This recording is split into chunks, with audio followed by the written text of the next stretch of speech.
তো দেখো বন্ধুরা, আজকে বাড়িতে বানাতে চলেছি ফুচকা। তো মেয়ে কিছুদিন ধরে ফুচকা খাবার জন্য প্রচুর বায়না করছিল। তো আমাদের বাড়ি তো গ্রামে, যেহেতু তো আমাদের যাবার মতনও কেউ নেই বাজারকে। তো তার জন্য বাড়িতেই ভাবলাম ফুচকো বানাই।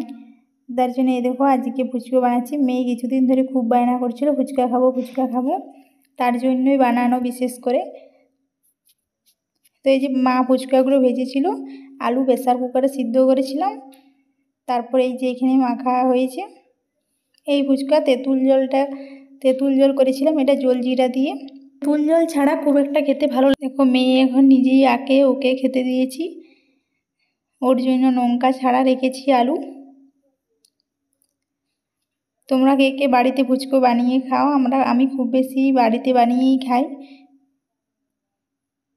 এই দেখো সব আমি এগুলো আলু ভরা হয়ে গিয়েছে, কিন্তু এগুলো খেতে যে দোকানের মতো খুব একটা লাগে না, কিন্তু ওই যাই হোক একটু মোটামুটি ভালোই লাগে। তো আজকে আমার ফুচকার কেমন লাগলো তোমাদের সবাই কমেন্ট করে জানিও। টাটা।